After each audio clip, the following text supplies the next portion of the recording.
Ladies and gentlemen, please welcome to the stage our keynote speaker, Rachelli Fraenkel and Pam Hochster Fine, former co-chair of the CJE Advisory Committee.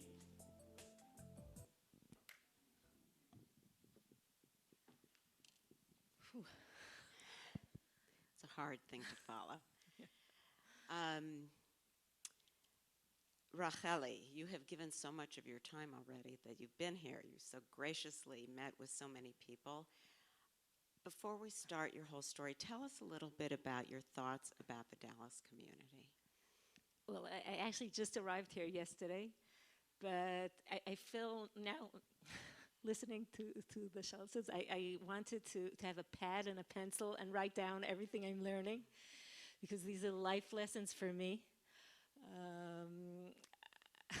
They say that a person that pursues honor and is constantly busy with the people that chase the honor escapes them, and the people that run away from the honors chases them. But what's the difference? It stays the same, the same amount of the same length, right? One chases one. The difference is when you get older and you can't run so fast. Then it catches up for you. So I was in the campus today in Yavne, and there were students, I think over 400 students, from all across the spectrum of Jewish education in Dallas. And it was unbelievable to me. I've seen, I'm not a world traveler, but I've seen quite a few communities in the States, and I don't know of any other community that could do something like that, bring, the boys' schools, the girls' schools, the mixed schools.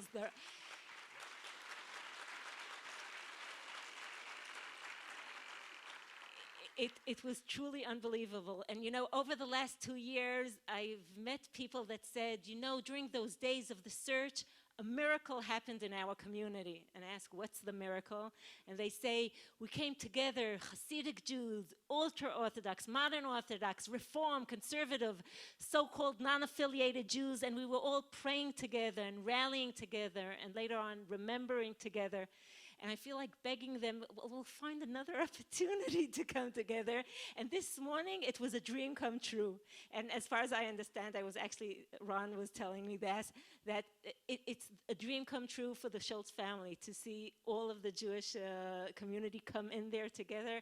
It was just absolutely amazing. So I want to thank you for the opportunity and all the educators that made it happen. And it was just amazing to me. So yes. We support that thinking in our community, and the Schultzes have been proponents of bringing people together. Yeah, you let me, I feel uncomfortable here, so Yes, I'll just stand. Rachelli likes to talk, walk and talk, so. I'll tell you how I'll do this. I'll open up with a few words, and then if you can help, I really am more interested in a conversation than a speech. So then if you can help me with questions, I believe you were asking people if there's anything, yeah, so I'll start and then we'll continue. Well, I don't really know for sure how to start. These have been a challenging 2 years for my family, definitely for myself, for the Yifrach family, the Shire family. In fact, the last year has been very challenging all over Israel, and we were facing a lot of terror and a variety of challenges that come from that. One of the wonderful things that happened is along this time we met so many wonderful people. And we got to have some conversations with them and to connect. And over this time, I'm under the impression that in a world that so many horrible things happen daily, unfortunately, and all over the world there are people hurt and murdered, dozens on a weekly basis. Here there were 3 kids that didn't come home from school. Gilad and Naftali were 16, they were in 11th grade. Eyal was 18, going on 19, just out of high school. And millions of people around the world were losing sleep over it. And millions of people around the world were checking their phones, a few times an hour and rallying and contacting their Congress people and trying to think, what could we do? And if they didn't have anything very practical to do, they did probably the most practical thing, and they prayed and they sent all the support and the positive energy. And you saw it in the movie. Literally, I spoke to people during that time from Australia, South America, North America, Kathmandu, all over. And the story was of a person that called me, and I picked up the phone, and they said, he was calling from the States, and he said, I'm considered a non-affiliated Jew. I just want to tell you, these days I'm feeling so connected. And I don't know, I was telling myself, there must not be such a thing as a really non-affiliated Jew. But I hear there's so much work to be done, so maybe I should. I'm not sure my ideas are exactly accurate. So really, I'd like to take the opportunity to thank you. After that summer, we felt a sense of responsibility to try to keep some of that unity and caring alive. And we met so many wonderful people on the way that yearn for connection and yearn for what we call achdut. It sounds like a cliche, but it's a real need for the Jewish people. And I just want to thank you for being part of that and for all the support you've given my family during this time. You want to, let's take it. So there were cards at the front that you may have picked up to write a question on. Or you now have them and you can write something on and hold them up, and we have staff people who will come by, and clearly we won't get to everybody's questions, but we'll do our best. Okay, great. Thank you. Okay, I'm ready. Let's roll. Okay. So let's back up a little bit, and perhaps you can take us through what those 3 agonizing weeks were like for you from the time that Naphtali did not return and through the funeral and through the Shiva. Oh, wow, that's a lot. I can say it was the last day of school in high school in Israel, and Naphtali was on a field trip for the last 2 days, and though he used to board during the week and come back every Friday morning, that evening he decided to come back early. He let us know. I think it was on the film, we got this text from him, and we sent back a message. When it was all known, 18 days later, we figured that our answer to him arrived exactly 2 minutes after it was all over. But it took a few hours. We were woken up in the middle of the night by a policeman that was sent by Gilad's family. Apparently, Gilad's phone went dead, and then they were expecting him, and he didn't arrive, so they started calling friends. And the friend said that he walked out of school with Naphtali. So they got to our home, and I was sure it's, all about just going upstairs and finding them. That didn't happen. Within 2 hours, we heard the last location of their phones was in the Hebron area, and that's, we live halfway between Tel Aviv and Jerusalem. Hebron is all the way on the other side, and we understood what we're dealing with. I think it took about another half a day to understand it's not our little family story. It's more the whole state of Israel is busy with this. Everybody knows the names. Thousands of soldiers are being sent down, the intelligence, everybody's involved. And maybe another day before we realize it's not even the story of the state of Israel. It's Jews all over the world, and a nice amount of non-Jews that were deeply involved. So I remember at some point I realized that the names are circulating, and I have to get to the school and speak to my girls. And they were in the middle of some kind of celebration, and they didn't want to leave. So I was standing there. It was really surreal because I was standing there just to make sure that nobody comes over and starts speaking to them.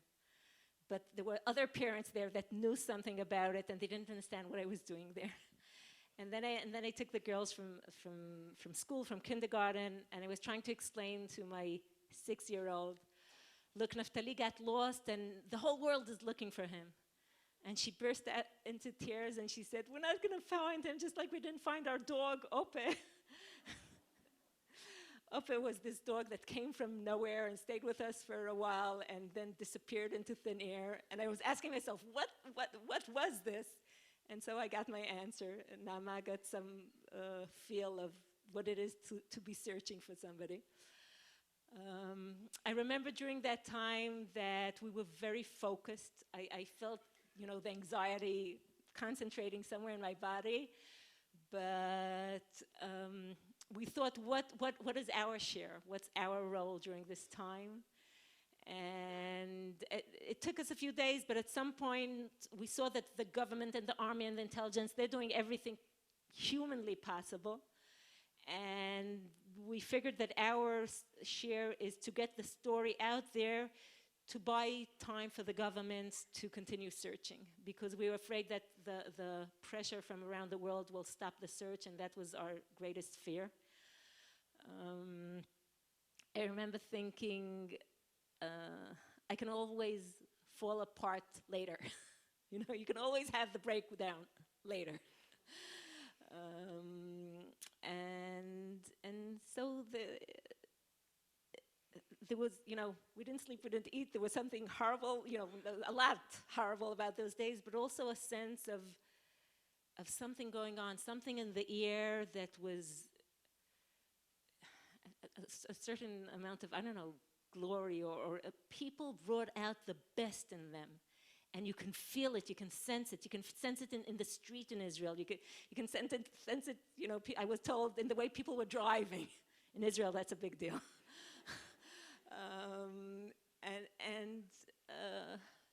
We felt the support. People here say during those days we felt it. We felt it. I didn't then know what it is, in Dallas, in Arizona, and but it was an unbelievable hug.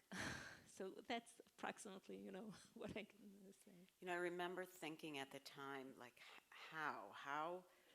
where did you get the internal strength to be who you were during those few weeks? Like, you were a face of compassion and reason, and I'm wondering where that came from. I can't say. You're dealt what you're dealt, and you deal with it. So whatever we did out of an intuition of what we thought was right. At the time, we believed that we can somehow, things that we do or mistakes that we do could somehow affect the life of Naftali and Gilad and Eyal. So we were trying to, to do the right thing, but I don't know. I remember during that time at some point saying, "Do you not love your son enough to fall apart?" But then I had an experience when I was on the way to speak in the Humans Council in Geneva. On the way, I was waiting online for the plane, and somebody in a uniform came over and said something about what everybody wished. And within seconds, I was imagining that he came to pull me out of the line because they found Naftali and everything's okay. And then it took another second, and then I understood that he recognized me and he came to show his sympathy. And then I went on the plane, and as I was getting off the plane, I turned on my cell phone, and I got 2 messages from my husband that he was trying to ask me something about the wristband of Naftali's watch. And we've been asked all those questions. What was Naftali wearing? His glasses, his shoes, everything. And I was trying to call my husband, and he didn't answer. And then within seconds, I was deep in this horror movie, thinking about that they were found and they can't be recognized, and he doesn't answer my phone call because he doesn't want to tell me by phone. And it just turned out to be another question because they found something during the search. But then I told myself, look, if you can be in high heaven and in so low within seconds, you're normal. It's okay. So that's the way. And besides, we had the most unbelievable support. Family, neighbors, community. I wish for anybody in their difficult time, and difficult times do reach up with us, you know, eventually, they should have a fraction of the support we had. Just unbelievable. And, you know, in the community level, it was, I remember at the time thinking, first of all, they were taking care of us, you know, before we could even think of something, it was there. But beyond that, from the very beginning, they were preparing to do things long term if they need to. It wasn't like, you know, everybody wants to help, but nobody knows. And they had this sensitivity to respect our space and our privacy and our judgment. You know, nobody gave us the message that, oh, you're going through such difficult times, let us make the decisions for you. Everything was so thoughtful and so sensitive. And, you know, I'm saying this because I think communities all over could use it. There's always the times that you have to be out there helping people, and people were just unbelievable. They were there for you, but you had something special that you could offer. Tell us a little bit about how your family is doing. How are your other children? How have they coped? How are they doing? Let's see. I'll start with Baruch Hashem. They're fine. They're doing okay. You know, they're okay. And if I start going about my children, it's going to take a while. It's fine. We have time. Let's see. First of all, I see it with adults too, but it's very clear with children that there is what I perceive to be a divine gift for healing. Sometimes when things start out, and you know, in a room full of adults, everybody has suffered his losses, and sometimes it seems like it's the end. And I've seen, again with the kids, it's the clearest to see. I'll give you some examples. I'll start with Gilad and Naftali's classmates. They were through an ordeal during the search and during the Shiva, and then a bunch of them decided they're going to go on the Israel Trail. They're going to spend, I don't know, 2 weeks and do a part of the trail. It's a hiking trail. And the parents were very nervous because there are no adults around and there are no professionals, and they just lost 2 friends, and how, you know, what if somebody breaks down? And the educators in Makor Chaim, their school, said, trust them. They know what's good for them. And during that time, they laughed together, they cried together, they did whatever 17-year-old kids do. Some were 16, some were 17. And when we met them 2 weeks later, their face had started to change. And I saw with my eyes, they started a healing process. For some of them, it took longer. But I see my kids. About a month after this all happened, I was putting them to sleep. And before they go to sleep, we say the Shema. And we say a few verses. You know, I'll go back. During the search, we said the Shema with them. And I remember, you know, joking around and praying and saying when Naftali comes back, he's gonna see what a mess he created. And then praying with them. But I always, before they went to sleep, I always ended with the words, and God will do what God will see fit to do. It's a verse from Shmuel, and I explained to them what I mean, and even to the 4-year-old, I said, you know, we pray, we try, we hope, we're optimistic, but Hashem will do what Hashem, you know, it's out of our hands. I must say that during that time we sat with, you know, the prime minister and the head of defense and the head of the intelligence, and everybody was very, very honest with us. They gave us whatever relevant information that they had, and they said, we know there were shots because we had a phone call from Gilad he managed to get a phone call out and say we were kidnapped, and then you hear these puffs that were analyzed to be gunshots with a silencer. But they said, you know, maybe the gunshots were just to scare them. Maybe 2 were murdered and 1 is kept. Maybe they're all alive. Maybe they're dead. We're working under the work assumption that we're looking for live people. And with the perspective I have now, I feel that was the for us it's hard to say, but it was the grace, because now that we know that it was done within minutes, if they weren't working under that assumption, I don't know if we would have ever gotten them back. I waited for my son for 18 days. I met a woman called Rachellis Story. She waited for her son for 81 days, the reverse. The mother of Ilan Saadon waited for him for 7 years, and these are all Hamas operations. And we know in the state of Israel there are people that were never found. So at the time, people said the uncertainty is the worst.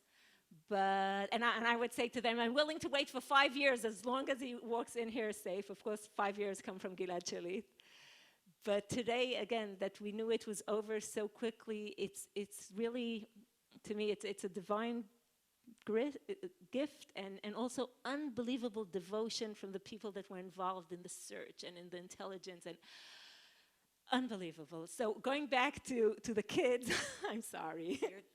Going back to the kids, so today and during the time after, when I put them to sleep and they say the Shema, at some point, weeks after it happened, I was listening to them, and they have this verse that they say, where they count the guardian angels before they go to sleep. They say, B'Shem Hashem Elokei Israel, in the name of Hashem, Mimini Michael, Mismoli Gavriel, Milfanai Uriel, Machorai Rafael, Ve'al Roshi Shchinat El. You know, it's the names of protective angels, and God is watching from above. And as I was listening, like they would do every night, they were saying, Mimini Michael, Mismoli Gavriel, Milfanai Uriel, Machorai Rafael, Naftali Mistakel, U'Ma'al Roshi Shchinat El. They rhymed their brother into it. Naftali's watching. And I was like shocked. And then Shlomo, who was 4 years old, he said, but yesterday we said Naftali. And I hadn't noticed that. And Noga said, but we repeat this 3 times. So ever since, to this day, they say one for Eyal, one for Gilad, and one for Naftali. And at first I thought it's just a cute story. But now I realize there's deep wisdom there. You know, God willing, they can be 80 years old and still say this way. Nama said, you know, Ima, there's something good about the fact that Naftali died before I started Kita Aleph. I said, really?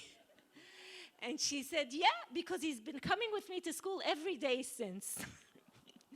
So, again, she didn't hear these things from me, but somehow it's her way of healing. Noga, we had a very difficult time when we had to break the news to the kids. So one of the girls was by a friend, and she probably felt some nervous energy in the house, and she left. And when we called her back, my sister went to get her, she sat outside the house and she wouldn't come in. And my sister went over to her and said, you don't want to know yet?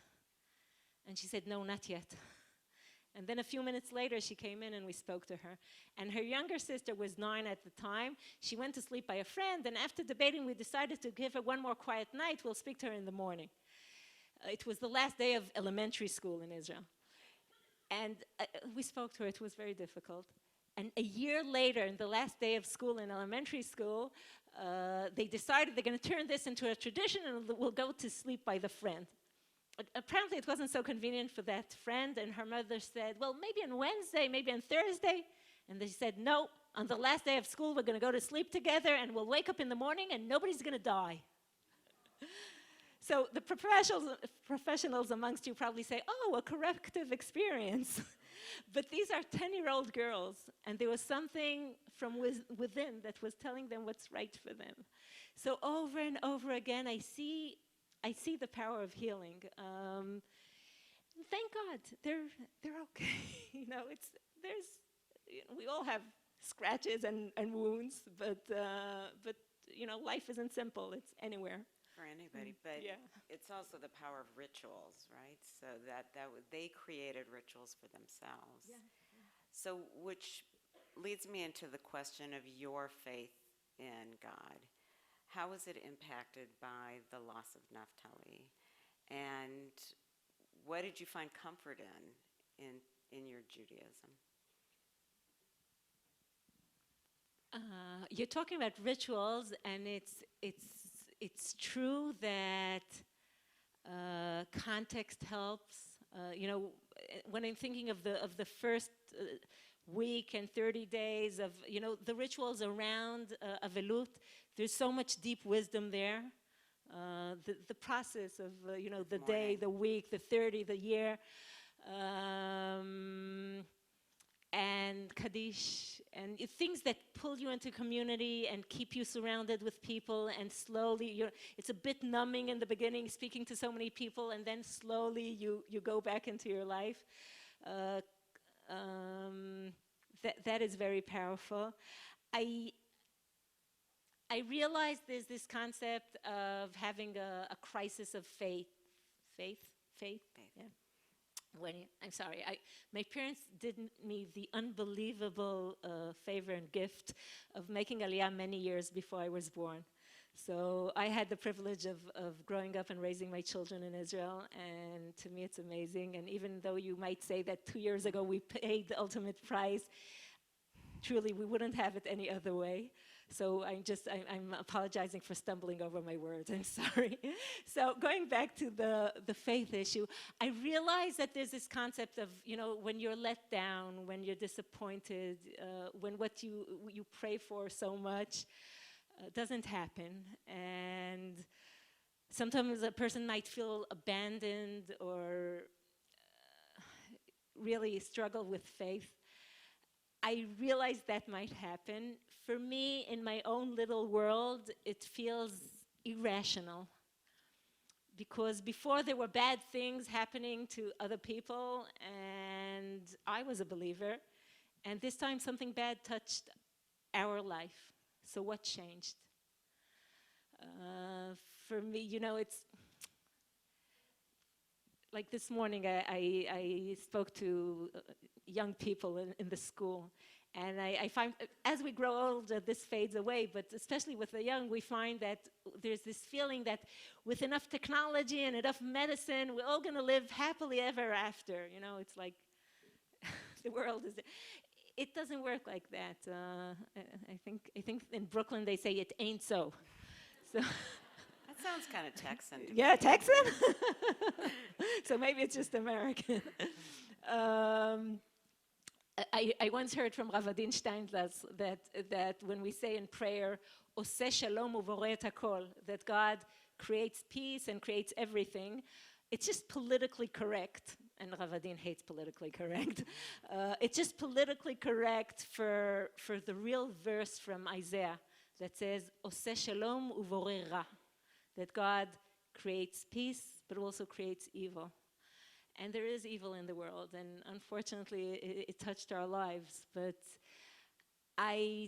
to this day, I don't feel God owes me anything, and even though he doesn't owe me, our life is filled with blessing. For me, it was mostly an experience of being very exposed and vulnerable. The thing I want more than anything else in the world is totally out of my control. I can beg for it, but I mostly felt that place of being like peeled off of all the shields that you carry along. And thank God we have these shields, but sometimes experiencing real life is a very powerful experience, and for me it was a lesson in humility, in dependence, in proportions. So eventually, for me, it was a lesson in faith. Beyond that, I also I kind of find it important to say that for some people, faith is the bedrock of their life that never changes. That the world could turn upside down, but their relationship with Hashem will never change. I'm of the other part of humanity that experience faith as a very dynamic thing. And sometimes you feel very close, and sometimes you feel distant, and sometimes you feel estranged, and sometimes you have doubts. and it's okay. It's a relationship. It's a weird way of putting it, but recently the way I phrase it to myself is God is great enough to contain my occasional doubt in him. Which I think is a beautiful way to understand how we all Yeah, feel not really sometimes. logical. But All right. It's always logical. Okay, so two thoughts that are sort of related here. So you have faced really Jewish hatred, brutality, in the most awful way possible. What's the best way for us to combat that kind of hate and prejudice against one another? We struggle with that ourselves in our communities, not just with Jews, but we have lots of issues of hate and prejudice right now in America. Do you have thoughts about that? I didn't understand which part of the, like, hate towards Jews, hate amongst Jews. Oh, I was thinking more about towards Jews and how people treat each other in terms of their own prejudices and hate. So, there's the part where I say, I'm just Naftali's mother. I don't have the big answers.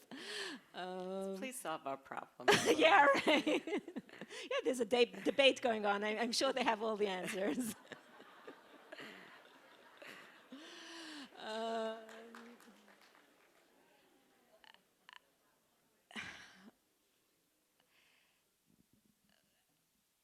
What can I say? I don't have great big answers regarding, anti-Semitism and stuff like that. I think the whole world, and this goes beyond Israelis and Jews, are facing terror as a real threat to our lives. Personally, I think in order to combat evil, you have to name it, and just pretending that it's not there or that it doesn't have a face doesn't help much. But that's my own personal view. During this time, we've encountered a large amount of wonderful, wonderful non-Jews that during the search and after took the trouble to reach out and to wish well, and there's so much goodwill around that one would hope that it would help to balance some of the bad stuff. Some of those were Palestinians that came to pay a shiva call in our home. 2 years later, we went ahead and met them in their home. So I would really hope that there's where to start. I'm trying not to be naive about it. I don't think the Jewish people could afford to be naive. But I think that's as far as I can go with that question. That's great. One of the kids this morning asked you about how you felt about Palestinians. And you're touching on that when you're saying some of them came to make a shiva call in your home. How was that for you, and what are your feelings about the Palestinians and Arabs and in Israel? Not on a political I'll go. level. Okay. You don't have to solve the Middle East problem. Oh, good. Thanks. Well, I'll start out.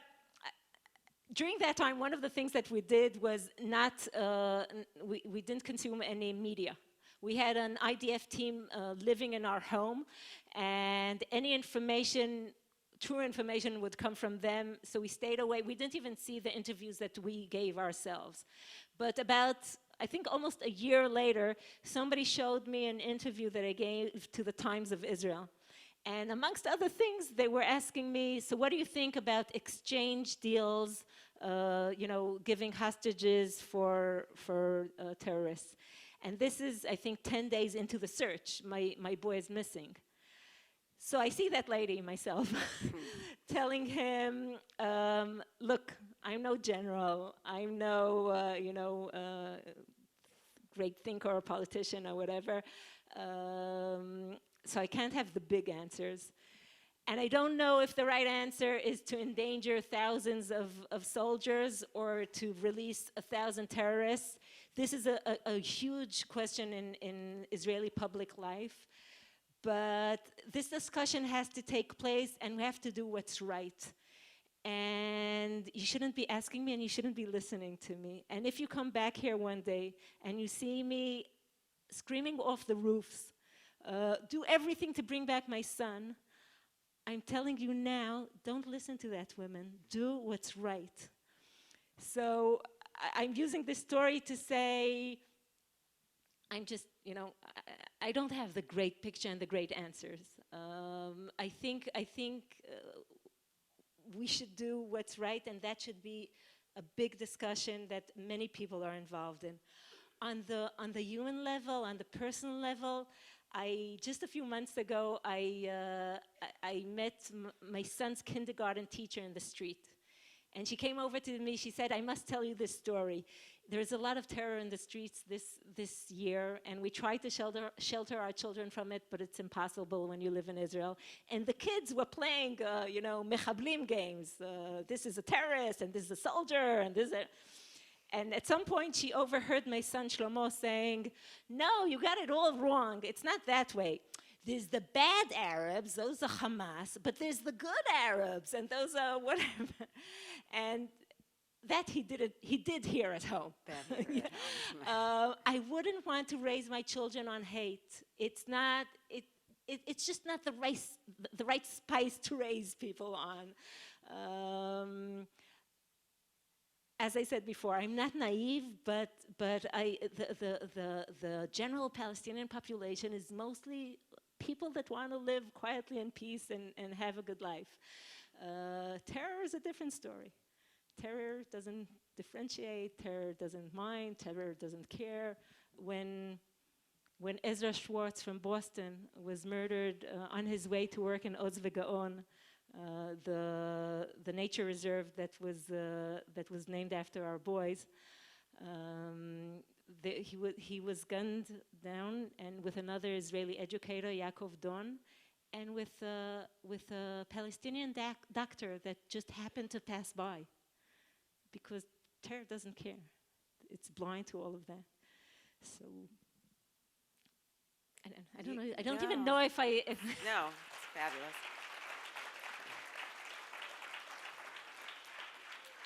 And if you have questions, please hand up your cards so somebody can pick them up so we can get to it. But I heard you talk about the story about when the Palestinian boy was murdered, I think shortly after the 3 boys were killed, and how you felt about that and your own response to that. Yeah, the day after the funeral of our son, Muhammad Abu Khdeir was murdered. And at first, we didn't believe that Jews have anything to do with it. And then the police was in our home 2 days later. They actually got the killers. And it was a complicated story, but we were horrified. And we went out. We tried to reach out to the family. We spoke out saying, the moral basis for our life in this country is to stay away from that kind of thing.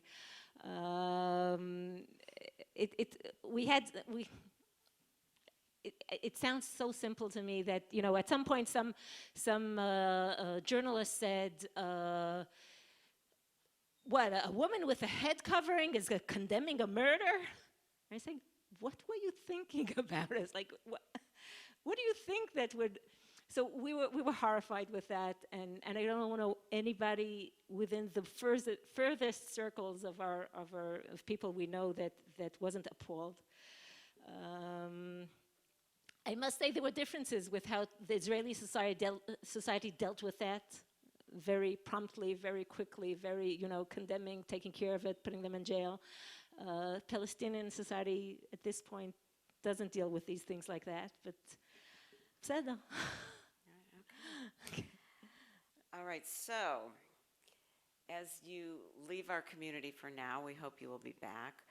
What message do you have for us about what can we take as a community that we can learn from your tragedy? So I don't feel in any position to give people messages, seriously. But I do have some great stories, so like I'll just end. You'll give me 3-4 minutes, and I'll okay. Perfect. One thing is about over these 2 years, I've met a lot of different people dealing with loss and dealing with grief. And when it's someone young that dies, it's even all the more difficult. And I've seen the places where they say, we don't cry. And they think they're picturing their officer looking down at them and they want to do the right thing. And I've seen the families where they say, in this house, nobody's going to laugh again. And then you pray for them. They should, open the window for joy, open a door for things to get better. And there's always the people that come over to you and they say, we put a smile on our faces for our children, for our grandchildren. We go to work, but you and I know it's just a mask. And I've learned to respect that mask because it gives them the power to do what they think they should and ought to do. In my world, in my little toolbox, I don't want to walk around this world with a mask, and it doesn't stick well to my face. So my choice is, to cry when we cry and to laugh when we laugh and to try to keep the full spectrum of human experience, of the... I actually have a mantra. It's a paraphrase of something I heard. It says, I can feel pain, I don't have to become my pain. I can feel sorrow, I don't have to become my sorrow. And in my inner landscape, there are so many other colors and talents and experiences and blessing. There's so much blessing in our world, in our family, in our... If I take this bucket of black paint and spill it all over my life, first of all, it would be stupid. But also it would be great in gratitude to all the good that we do have in our life. When there was an IDF living in our home, at some point they let us listen to the tape of Gilad's phone call. And I was kind of nervous about hearing it. I didn't know if I could hear my son's voice. I didn't know what exactly we'll hear. And I approached one of the IDF guys. He's a psychologist by training. And I said, could you please prepare me to hearing this tape? And he said, he didn't know what's on the tape either. And he said, well, Rachelli, what are you afraid of? And I said, I don't know. I know up to now I've been very focused, but this is going to be a whole different channel, and I might fall apart. And he said, okay, so you'll fall apart. Then what? So I thought for a few seconds, and I said, well, I guess then I'll pick myself up, and I'll collect myself, and I'll get up. And he said, that's just right. That's true. And those are such simple words, but for me it was profound just to hear him say that. And 3 months later, a wonderful woman called Hagit Rein, she's the mother of Bnaya Rein that was killed in Lebanon a few years ago. It was mamash this week, 2 years ago. She called and she said, it was Erev Rosh Hashanah, just before the high holidays. She said, look, I'm just calling to tell you that the anxiety that you're feeling now, the fear that you're experiencing, it's worse than the holiday itself. And I got it. I understood what she was saying. And in fact, eventually it was true. And today, like when I speak in the high school this morning, I offer them these two stories put together. And I say, we all have the things we fear. But usually, the most of the time, the fear, the anxiety is worse than the thing itself. And even if, God forbid, the worst thing happens, and even if we do fall apart, we have it within us to get up and to heal. Sometimes it takes hours or days or months, but I perceive it as a divine gift of healing. So that's on the personal level. And in a more general way, during the eulogies, there were two very different people eulogizing. We came from 3 different communities, so not everybody heard each other. In one place, Yair Lapid, who's a second-generation ideological atheist. No, seriously, it's very well-based. He spoke in one place. He was invited by the Shara family to speak. And in another place, Rav Dov Zinger, the Rosh Yeshiva of Makor Chaim, of the boys, is the rabbi of Gilad and Naphtali, he spoke. And they both chose to speak about exactly the same thing. They spoke about the tradition to, before you pray in the morning, to say, I accept upon myself the mitzvah of Ve'ahavta le'arecha kamocha, to love thy neighbor as thyself. And for the two of them, such different people, to choose to speak about exactly the same thing, it somehow said the essence of this to me. And, you know, then they went, two moments, okay? Yeah, you're good. I'm okay? I don't know if I'm stealing somebody's time.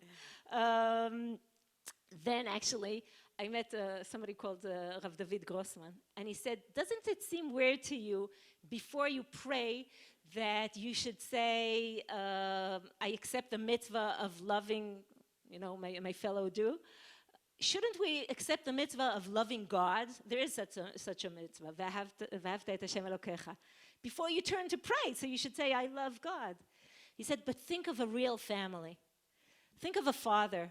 What would he want before his children turn to him? That they should come and say, oh, we love you, can you please give me this, that, and the other? Or that they turn to each other and say, you dress all differently, you dream all differently, we're so, you know, we're so varied, but you're my brother and you're my sister and I love you. And together we turn to our Father. So suddenly it became so real. And then Rav Dov continued his eulogy and he said, you know, people say where there are two Jews, there are three opinions. I want to remind you that where there are two Jews, there are three opinions, but one heart. And today, looking back at this, I think the three opinions are just as essential as the one heart. Because as Ben said, we're very opinionated people. We argue and we mean it and we're not going to let go. Because that's who we are. And we're very passionate about our opinions. And again, this is who we are. But, you know, you don't really have to like everybody. You don't even have to like everybody in your very own family. But love is a different story. Love is about connection. It's about responsibility. It's about being there for each other. And what can I say? I don't need the world to remember my son. I hope that my family and his friends, that he lives in their heart. But I would love if we could remember who we were at that time. And the ability to connect, and the ability to care, and the ability to open up. I met this lady that had, at the time, a 3-year-old son. And she lives right there in Gush Etzion, so she can't really hide anything from the kid. But she didn't know what to say. And kindergarten, every day they would say, the kid came and he told her that every day they're saying Tfilat HaDerech. Why are they saying Tfilat HaDerech? It's the prayer when you go for a distance. Why do they say Tfilat HaDerech? Because 3 children got lost and they're saying Tfilat HaDerech so they'll find their way home. And every day, so that was fine. And every day they said that. And then when the bad news happened, she didn't know what she's going to say and how she's going to deal with it. But her kid came home and he said, we stopped saying Tfilat HaDerech. Why? Because they found the children. So fine, that was good enough for her and good enough for him, and she didn't say anything else. But then a year later, her son Amitai was already 4 years old and big and wise. They went to this nature reserve, Oz Vegaon, and there are huge pictures of the boys there. And 4-year-old Amitai turns to her and he says, I know why there are pictures of the boys here. And she says, uh-oh, here it comes. And he says, it's so they never get lost again. And then it became a metaphor. So I'd love to part with you with a gift of music. The guys are going to prepare the clip now. In the year that came after that, Naphtali and Gilad's friends, Eyal's friends were already in the army and in yeshivot. Naphtali and Gilad's friend had a very complicated year. They had to do their exams and, you know, to be students and to deal with loss and to grow up and to do whatever 17 and 18-year-old kids do. And one of their therapeutic projects was creating this song, with the friends, with the families, with a wonderful singer called David Deor. And David insisted that a variety of singers come in and sing, a Hasidic singer and secular singer and the whole spectrum in between. It's called Ptach Libcha, Open Your Heart. And I just want to thank you for opening your heart, and let's hear the video. We thank you.